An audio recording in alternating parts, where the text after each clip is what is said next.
Hello students, हम आपके लिए लेके आए हैं नीट के previous year questions with a very easy language solutions. आज हम जिस टॉपिक की बात कर रहे हैं उसका नाम है लॉज ऑफ मोशन। अगर अब तक आपने हमारा चैनल सब्सक्राइब नहीं किया है तो प्लीज जल्दी से जाके बेल आइकन पे और सब्सक्राइब बटन पे क्लिक कर दीजिए और हम स्टार्ट करते हैं आज का first question. Laws of motion में लिखा हुआ है an explosion breaks a rock into 3 parts in the horizontal plane. Two of them goes off at right angle to each other. The first part of mass 1 kg moves with a speed of 12 meter per second and the second part of 2 kg moves with a 8 meter per second speed. If the third part flies off with a velocity 4 meter per second speed, then the mass is. देखिए question में ये mention किया गया है कि आपके पास कोई भी एक बड़ी रोक थी जिसके हमने ना 3 पार्ट कर दिए। मान लीजिए कोई रोक थी और इसके कुछ 3 पार्ट हो गए 1 2 3, ठीक है। एक्सप्लोजन के बाद क्वेश्चन मेंशन करता है कि इसमें से 2 पार्ट राइट एंगल में मूव कर गए, तो ऐसे रैंडम कोई भी 2 हम राइट एंगल पे मूव कराते और हमें पता करना है कि थर्ड पार्ट की जो वेलोसिटी होगी वो क्या होगी। इनिशियली ये ब्लॉक जो है, ये रोक जो है वो रेस्ट में है, और अगर इनिशियली रेस्ट में है और एक्सप्लोजन का क्वेश्चन है तो आप ये कह सकते हैं कि यहां पे conservation of linear momentum applicable होगा। कंजर्वेशन ऑफ लीनियर मोमेंटम ये कहता है कि हमारा जो इनिशियल मोमेंटम होना चाहिए वो हमारे फाइनल मोमेंटम के इक्वल होना चाहिए, और अगर इनिशियल और फाइनल मोमेंटम को इक्वल कर रहा है, राइट एंगल है, तीसरी वेलोसिटी ढूंढनी है तो वेक्टर फॉर्म में चले, तो इनिशियली ये रेस्ट में होने की वजह से हमारा इनिशियल मोमेंटम 0 लेके चलते हैं। अब क्वेश्चन कहता है एक फर्स्ट पार्ट जिसका मास 1 kg है वो 12 मीटर पर सेकेंड से मूव किया, तो मान लीजिए इसको ही हम फर्स्ट पार्ट कहते हैं और ये कहते हैं कि एक्स डायरेक्शन में चला गया, रैंडम हमने अज्यूम कर लिया इसको।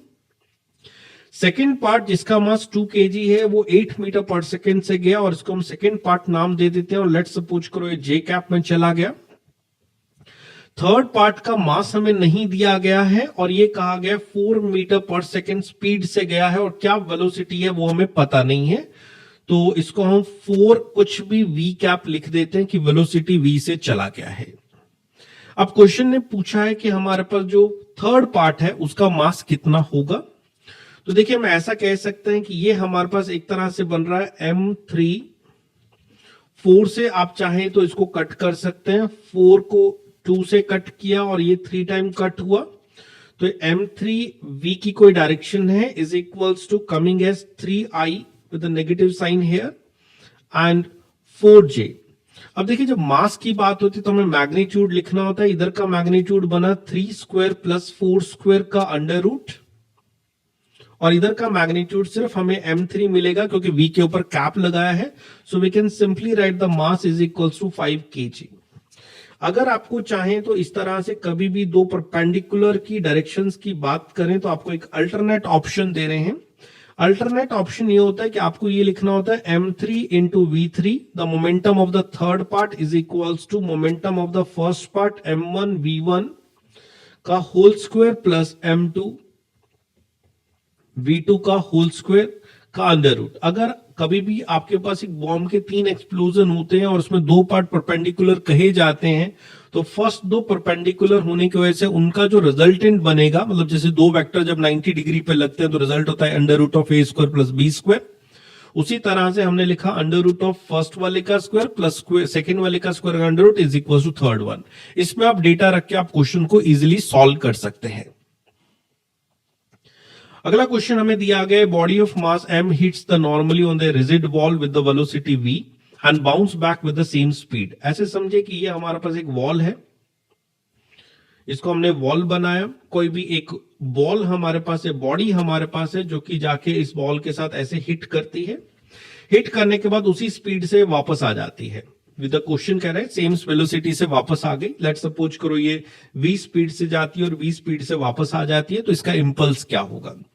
लेकिन इंपल्स जब भी लिखा जाता है वो चेंज इन मोमेंटम पे बेस्ड होता है और चेंज इन मोमेंटम डायरेक्शन पे बेस्ड होने की वजह से आपको ऐसा लिखना होगा कि लेट्स सपोज करो जो बॉडी जा रही थी उसकी वेलोसिटी अगर आपने v लिया है तो आने वाली की वेलोसिटी माइनस v लेते हैं, तो ये हमारे पास हो गया mass into final velocity minus of initial velocity. Final velocity को हमने माइनस v लिखा है और इनिशियली ये v से जा रही थी, तो आंसर हमारे पास बना -2mv। अब क्वेश्चन में माइनस मेंशन नहीं किया है, तो इसका मतलब यहां पे क्वेश्चन सिर्फ मैग्नीट्यूड की बात कर रहा है, तो you can give the answer as 2m into v is the right answer, which comes in the option number 3. A man of 50 kg mass is standing on a gravity free space at a height of 10 meter. ऐसे समझे कोई भी एक man है, यहां पे इस man को बनाया जो कि ग्राउंड से एक 50 मीटर हाइट तक स्टैंडिंग है। ये कहता है ये 50 मीटर हाइट पे खड़ा है यहां पे ये मैन, ठीक है। तो the man is standing at a height 50 metre from the ground, sorry 50 metre नहीं है, the man is standing at a 10 metre height, the 50 kg is a mass of the man, तो 50 kg मैन का mass है। He is standing at a 10 metre above the floor.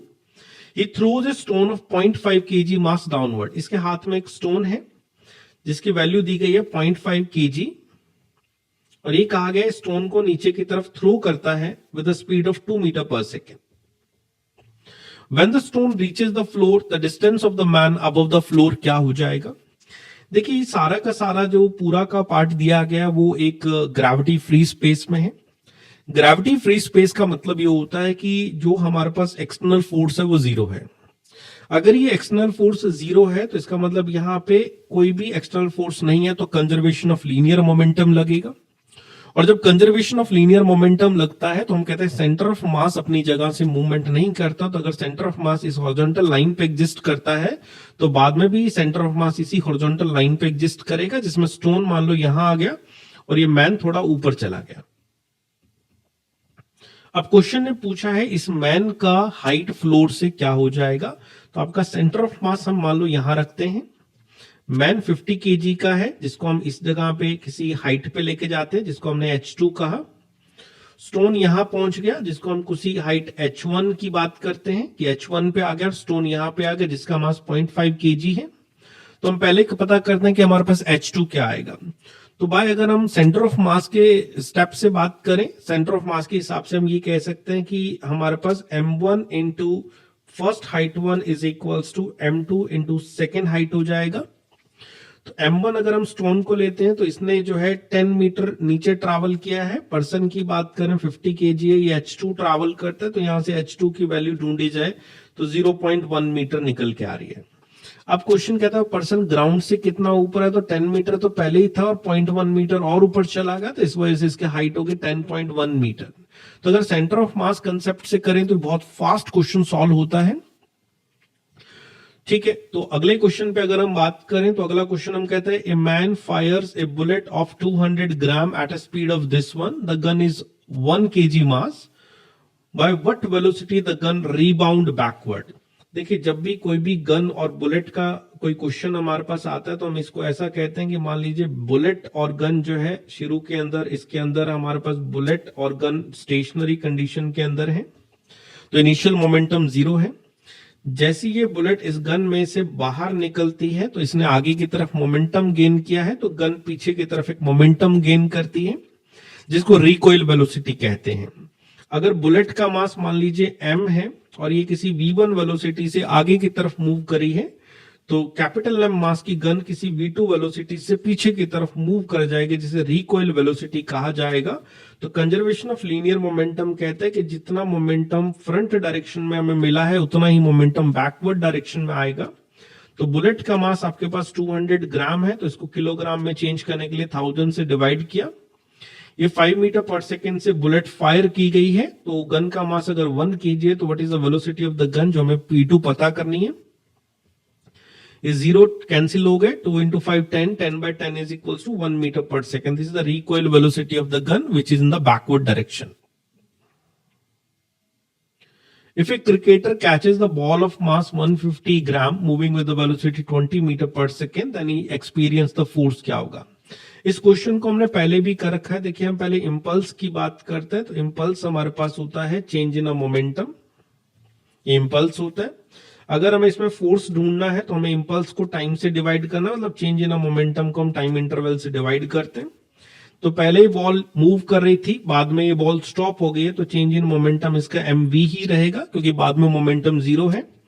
और time हम कहते हैं T लग गया। तो बुलेट का मास आपका 150 ग्राम है, जिसको किलोग्राम में बदल दिया गया। वेलोसिटी 20 मीटर पर सेकेंड है। It stops in the time interval 0.1 seconds. अब इसको सॉल्व करें तो आपका आंसर आएगा 30 newton. It takes 30 newton force to stop it. A particle of mass 1 kg is thrown vertically upward with a speed of 100 metre per second. तो question ये कहता है, देखिए यहां से हमने ना एक पार्टिकल को ऐसे ऊपर की तरफ 100 मीटर पर सेकेंड से थ्रो कर दिया और इसका मास आपको दिया हुआ है 1 kg। आगे कहता है after 5 second explodes into 2 parts. मान लीजिए 5 सेकेंड पे यहां पे आ गया और इसके 2 टुकड़े हो गए, लेकिन कब हुए? 5 सेकेंड पे हुए। 1 part of 400 grams come back with the speed of 25 metre per second. अब ये कहता है ये जो आपने पार्ट करे हैं ना, इसके जो 2 पार्ट करे हैं, इसमें एक पार्ट नीचे की तरफ चला गया 25 मीटर पर सेकेंड से, और इस पार्ट का जो मास है वो 400 ग्राम है। तो इसका मतलब दूसरे का मास आपका 600 ग्राम हो गया। अब कहते हैं ये किस स्पीड से ऊपर की तरफ मूव करेगा, ये पता करके बताइए। फिर से हम ये कहते हैं एक्सप्लोजन का कोई केस है तो हमें कंजर्वेशन ऑफ लीनियर मोमेंटम लगाना होगा। लेकिन कंजर्वेशन ऑफ लीनियर मोमेंटम कभी भी बॉम्ब एक्सप्लोजन के केस में लगाया जाता है तो हमें लगाना होता है just before the explosion and just after the explosion. Before the explosion के अंदर ये बॉम्ब ऊपर की तरफ जा रहा था किसी वेलोसिटी v से, लेकिन वो वेलोसिटी 100 मीटर पर सेकेंड नहीं थी क्योंकि ग्रेविटी में मूव कर रहा है। तो हम कहते हैं फर्स्ट हम v कैलकुलेट करते हैं u माइनस gt लगा के। u की वैल्यू आपके पास 100 मीटर पर सेकेंड है, g की वैल्यू 10 हो गई, और उसने 5 सेकेंड बाद एक्सप्लोजन किया तो ये आपके पास आ गया 50 मीटर पर सेकेंड।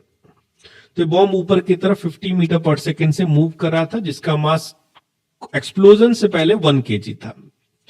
अब ये बॉम्ब 2 पार्ट्स में एक्सप्लोड हो गया, तो आप कहते हैं एक्सप्लोजन के केस में कंजर्वेशन ऑफ लीनियर मोमेंटम लगाना चाहिए। कंजर्वेशन ऑफ लीनियर मोमेंटम हमें कहता है कि हमें लगाना चाहिए initial momentum is equals to final momentum.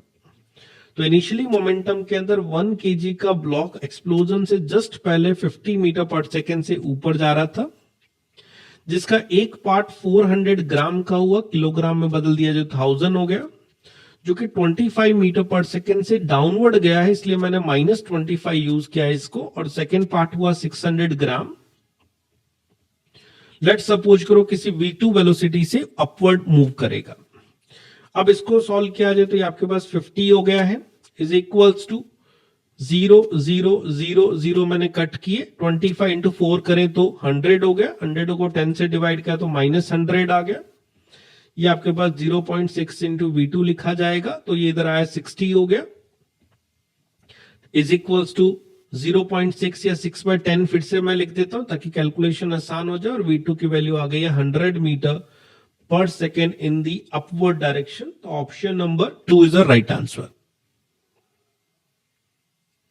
इस क्वेश्चन में हमें दिया गया है bullet is fired from the gun, the force on the bullet is given by F is equals to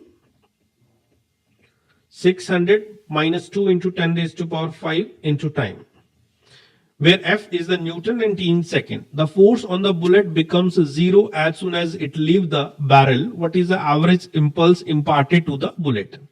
देखिए जब कोई बुलेट को एकदम से फायर किया जाता है तो बहुत बड़ा फोर्स लगता है, और जो बहुत बड़ा फोर्स लगता है उसको हम इंपल्स कहते हैं। और इंपल्स को ढूंढने का तरीका होता है integration of force with respect to time t।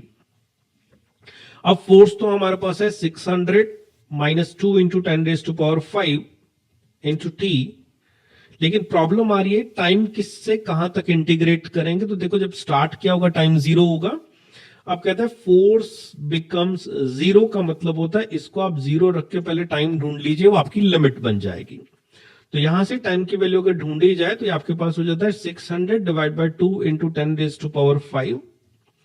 ये इससे कट हुआ 3 हो गया, 10 रेज टू पावर 5 ऊपर की तरफ जाएगा तो 3 इंटू 10 रेज टू पावर -3 हमारे पास बन जाएगा। तो time is 3 into 10 raise to power -3 seconds. अब हम इसे इंटीग्रेट करेंगे तो 600 का इंटीग्रेशन बनेगा 600 into T -2 into 10 raise to power 5, और टी का इंटीग्रेशन होगा t²/2।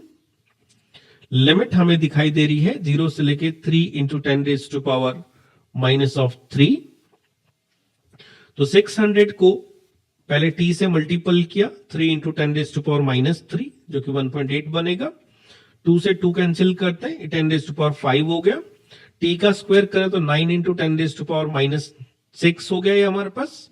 तो ये मैंने बताया था आपके पास बनेगा 1.8 और ये आपके पास बन गया 0.9। So answer is equal to 0.9 newton into second. This is equal to impulse और you can say change in momentum. इस क्वेश्चन में हमें कहा गया है if 0.5 kg ball moving with the speed of 12 metre per second strike a hard wall at an angle of 30 degree with the ball, it is reflected with the same speed at some angle. If the ball is in contact with the wall for this one, what is the average force acting on the wall? देखिए फिर से ये टकराने collision का question है। Collision के question में average force निकालने का तरीका होता है इंपल्स डिवाइड बाय टाइम, और इंपल्स मतलब change in a momentum divide by time.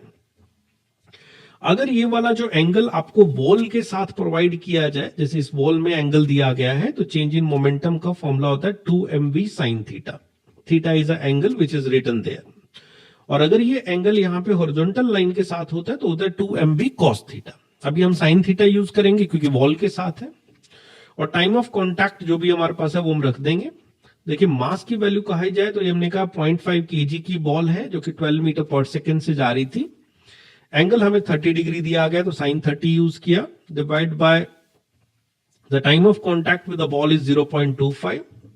0.25 से इसको कट किया, ये 2 से कट हो गया। साइन 30 की वैल्यू 1/2 होती है जो कि इस 2 को कैंसिल करेगी, तो answer is coming is 24 Newton.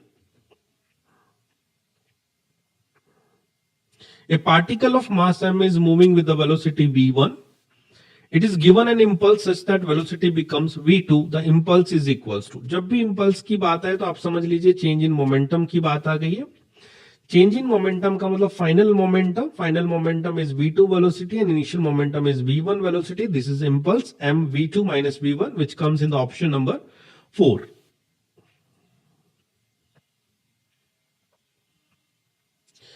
A body of mass 5 kg explode at rest into 3 fragments with the ratio 1:1:3. The fragment with equal masses fly in a mutual perpendicular direction with a speed of 21 meter per second. The velocity of heaviest fragment क्या होगा? देखिए अभी पीछे एक question हमने करा था और उसमें क्वेश्चन ये में ये कहा था कि अगर कोई भी दो बॉडीज परपेंडिकुलर डायरेक्शन में चली जाएं तो आपको जो थर्ड का मोमेंटम कैलकुलेट करना है उसके लिए फॉर्मूला लगाना है m3v3 is equals to first ball, first वाले की velocity square, second ball, second वाले की वेलोसिटी स्क्वायर का अंडर रूट। इससे आप क्वेश्चन इजी कर सकते हैं। इसको हम डिटेल में एक पीछे क्वेश्चन में करा है। देखिए जिनके मास इक्वल है, मतलब 1 और 1 मास है, वो 21 मीटर पर सेकेंड से मूव कर गए, तो ये आपके पास हो गया 1 इंटू 21 स्क्वायर, और ये भी आपके पास 1 इंटू 21 स्क्वायर का अंडर रूट। और बड़े वाले का मास हमने 3 लिया, 3v3, तो ये आपके पास आ गया 3v3 is equals to 21 under root 2। So you can just write as v3 is equals to 7 under root 2 metre per second. This is the velocity of the third fragment. अगर आप ये फॉर्मूला याद रखेंगे तो इससे क्वेश्चन आपका बड़ा fast हो जाएगा। इस क्वेश्चन में मेंशन किया गया two bodies of mass 4 kg and 6 kg are tied to the end of the massless string. The string passes on a pulley which is frictionless. The acceleration of system in terms of acceleration due to gravity क्या हो जाएगा? तो बहुत simple सा part होता है। आपको ऐसे देखना है कि इसने डाउनवर्ड फोर्स लगाया 6 इंटू जी और इसने डाउनवर्ड फोर्स लगाया 4 इंटू जी। 6g फोर्स 4g फोर्स से बड़ा होने की वजह से 6g वाला ब्लॉक नीचे चला जाएगा, तो इसका मतलब 6g फोर्स बड़ा है। बड़ा का मतलब माइनस करेंगे इन दोनों का नेट फोर्स निकालने के लिए, 6g माइनस 4g, और टोटल मास आपके पास है 10 kg। So answer is equals to 2g divide by 10, so you can write as g by 5 is the right answer. तो इसके लिए आप इस तरह से एनएलएम के जो भी क्वेश्चन हो तो आप याद रखें formula F net, net force divide bye जितना भी टोटल मूविंग मास होगा उससे हम डिवाइड करेंगे जो भी मूव करने वाला है। तो 4 और 6 kg दोनों मूव करेंगे, इसलिए डिवाइड में 10 kg लिया गया है। A block of mass is placed on a smooth inclined wedge ABC of inclination theta as shown in the figure. The wedge is given an acceleration a towards the right. The relation between a and theta for the block to remain stationary on the wedge. देखिए इसके लिए हमने ना एक हमारी video number 1 के अंदर इसका डेरिवेशन क्या है, जिसमें tan थीटा की वैल्यू लिखी है हमने a बाई जी, या फिर हम a की वैल्यू लिखें तो ये हमने लिखा है g tan थीटा। तो this is the answer of this question which come in the option number 4। ठीक है, इसका सोल्यूशन एक बार फिर से हम आपको दिखा देते हैं कि हमने कहां पे किया था।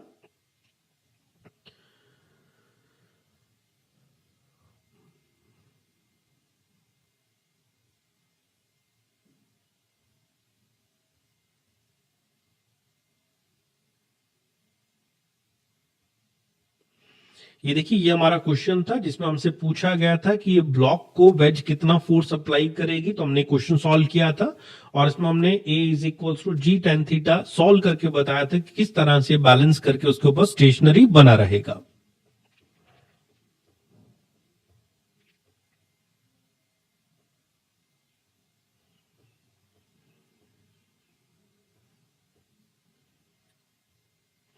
Two block A and B of masses 3m and m respectively are connected by the massless and inextensible string. The whole system is suspended by the massless spring as shown in the figure. The magnitude of acceleration of A and B immediately after the string is cut क्या होगा? इस question के अंदर हमारे पास diagram missing है, तो हम एक बार अपना डायग्राम अपनी तरफ से एक बार बनाते हैं। तो ऐसे समझते हैं कि हमारे पास यहां पे जो है एक फिक्स सपोर्ट है, एक फिक्स सपोर्ट के साथ में हमने एक स्प्रिंग अटैच किया। स्प्रिंग अटैच करने के बाद इसके नीचे एक ब्लॉक अटैच किया गया है। फिर इस ब्लॉक के बाद एक स्ट्रिंग अटैच करी गई और स्ट्रिंग के बाद फिर से एक ब्लॉक और अटैच किया गया। फर्स्ट वाले ब्लॉक का नाम पता नहीं अब कौन सा ब्लॉक ए है कौन सा ब्लॉक बी है। लेट्स सपोज करते हैं कि हम जो है फर्स्ट वाले ब्लॉक का नाम ए यहां देते हैं और सेकंड वाले ब्लॉक का नाम बी यहां देते हैं। क्वेश्चन कहता है ए जो है उसका मास 3m है, बी जो है उसका मास m है। Are connected by the massless and inextensible string. The whole system is suspended by the massless spring as shown in the figure. The magnitude of acceleration A and B immediately after the string is cut. मतलब अगर string को cut कर दें तो acceleration क्या होंगे, तो यहां पे हमने कट लगाना है।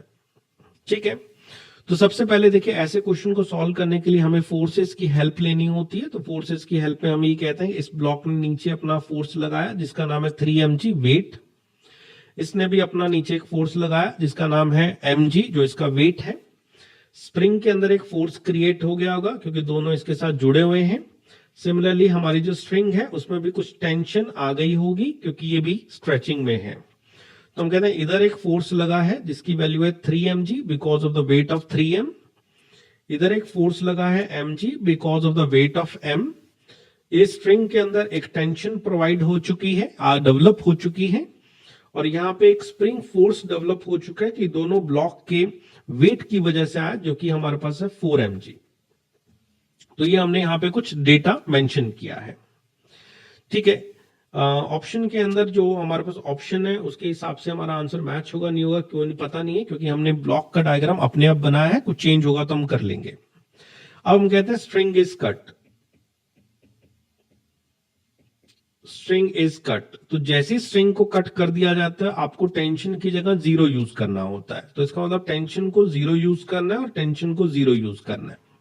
अब टेंशन को 0 यूज करने के बाद अगर आप ए ब्लॉक को शो करेंगे तो आप ये कहेंगे ए ब्लॉक जो है उसका मास 3m है और नीचे की तरफ फोर्स 3mg लगा है।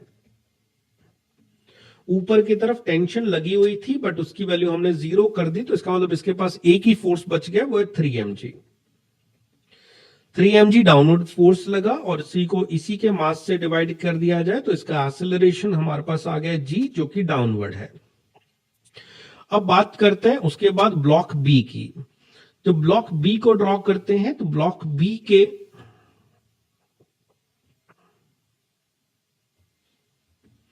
ब्लॉक बी का मास m है। ब्लॉक बी का मास m होने की वजह से इसने डाउनवर्ड एक फोर्स लगाया mg।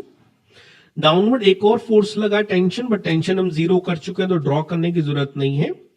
ऊपर एक स्प्रिंग फोर्स लगाया है जिसकी वैल्यू हमने कहा 4mg है। अब देखा जाए तो इस ब्लॉक के ऊपर दो फोर्सेस है अपोजिट डायरेक्शन में, तो नेट फोर्स आपके पास बना 4mg minus of mg divide by, ये तो हो गया नेट फोर्स, डिवाइड बाय इसका मास करें तो ये एक्सेलरेशन बन गया। Net force upward force minus downward force divide by mass, तो 4 mg में से mg का 3 mg बाय m करें तो 3g बन गया अपवर्ड की तरफ। तो हमारा ए ब्लॉक का एक्सेलरेशन आया g डाउनवर्ड और बी ब्लॉक का एक्सेलरेशन आया 3g अपवर्ड, जो कि ऑप्शन में नहीं है, कोई बात नहीं। हम आंसर अपनी तरफ से लिखते हैं कि ए का जो एक्सेलरेशन होगा वो g होगा डाउनवर्ड, और बी का जो एक्सेलरेशन होगा वो g इंटू 3 होगा अपवर्ड। अगर ये ब्लॉक ए और बी को अपवर्ड और डाउनवर्ड हमने बना दिया होता तो इसके ऑप्शन मैच हो जाते। हमारे पास डायग्राम नहीं था तो हमने अपनी तरफ से बनाया, लेकिन हमें आंसर से नहीं, हमें स्टेप्स या फिर हम कंसेप्ट के साथ जुड़े रहेंगे। 3 block A, B, C of masses 4 kg, 2 kg and 1 kg respectively are in contact on the frictionless surface as shown. If a force of 4 Newton is applied on a block 4 kg, 4 kg A का name है, 2 kg B का name है और 1 kg C का name है, then contact force between A and B क्या होगा? तो ऐसे देखिए, सबसे पहले आपने यहाँ पे जो फोर्स क्वेश्चन कह रहा है 14 न्यूटन का लगाया, और अगर 14 न्यूटन का फोर्स लगा तो this will move all the blocks, तो आपको एक्सेलरेशन लिखना होगा, जिसका मैंने अभी आपको पहले एक फॉर्मूला भी बताया। आप नेट फोर्स लिखेंगे टोटल क्या है, और टोटल मास लिखेंगे कितना मूव करने वाला है। तो 14 न्यूटन को टोटल मास से बात करें तो 7 है, तो acceleration is coming as 2 metre per second square.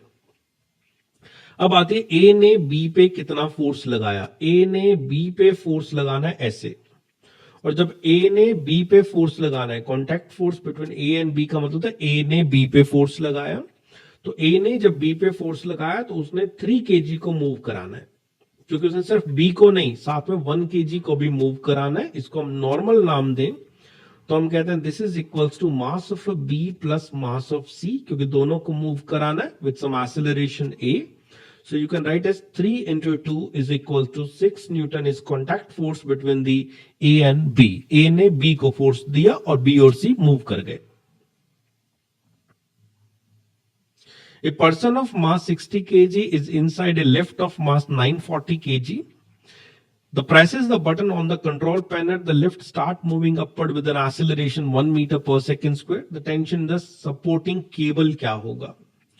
Question ये कहता है कि ये हमारे पास ऐसे सपोज करिए कोई भी एक आपको लिफ्ट दी गई है, ये एक लिफ्ट है, इस लिफ्ट के अंदर एक पर्सन है, स्टैंडिंग पोजीशन में है, पर्सन का मास हमें दिया हुआ है 60 kg,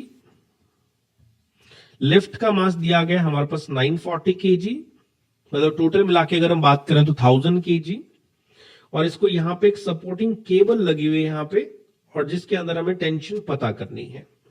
देखिए, अगर ये लिफ्ट रुकी होती तो टेंशन होती mg, लेकिन अगर ये लिफ्ट ऊपर की तरफ एक्सेलरेट हो रही है तो टेंशन का फॉर्मूला होता है mg प्लस ए। तो m की बात करें तो हमने कहा 1000 kg, g की वैल्यू हमारे पास 10 है और एक्सेलरेशन 1 दिया गया है, तो answer is coming as 11,000 newton is the right answer. The mass of lift is 2000 kg when the tension in the supporting cable is 28,000 Newton. The acceleration is.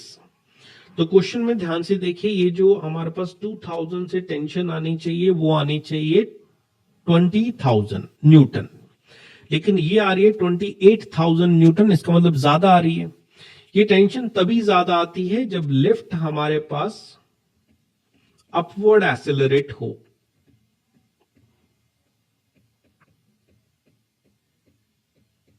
और lift जब अपवर्ड एक्सेलरेटेड होती है तो tension का formula होता है mg plus से। Tension question 28,000 mention कर रहा है, मास 2000 मेंशन कर रहा है, g की वैल्यू 10 होती है और एक्सेलरेशन हमें पता करना है। 30 से 30 कट कर दें तो हमें कहते हैं 28 को 2 से डिवाइड किया 14 हो गया, is equals to 10 plus a हो गया। So now you can write as acceleration is equals to 4 meter per second square in the upward direction, क्योंकि ये हमारे पास टेंशन पहले से ज्यादा आई है, इसलिए अपवर्ड डायरेक्शन में एक्सेलरेशन होगा। A man weight 80 kg, he'd stand on a weighing scale in the lift which is moving upward with a uniform acceleration this one. What will be the reading of the scale? Again the same question, पहले की तरह ये देखिए, वहां tension की बात हो रही है, यहाँ पे नॉर्मल रिएक्शन की बात हो रही है। तो जब ये पर्सन इस तरह से किसी भी एक प्लेटफॉर्म पे है जो कि ऊपर की तरफ एक्सेलरेटेड है, अगर कोई भी चीज ऊपर की तरफ एक्सेलरेट होती है, चाहे वो नॉर्मल ढूंढना है चाहे वो टेंशन ढूंढना है, हमें एक ही फॉर्मूला लगाना है, वो है mg plus A. The standing man is having a mass is equals to 80, the g is equals to 10 and it is accelerating with the acceleration 5 upward. तो आपने 80 को 15 से मल्टीपल करना है और 18 और 15 का मल्टीपल जो होता है 120 होता है, तो you will get the 1200 Newton is the right answer. 3 block which of mass m, 2m, 3m are connected by the string as shown in the figure. After an upward force F is applied on the block M, the masses move upward at a constant speed. देखिए question mention कर रहा है they are moving with a constant speed, और जहां पे भी constant speed की बात आ जाती है वहां पे हमारे नेट फोर्स की बात 0 हो जाती है।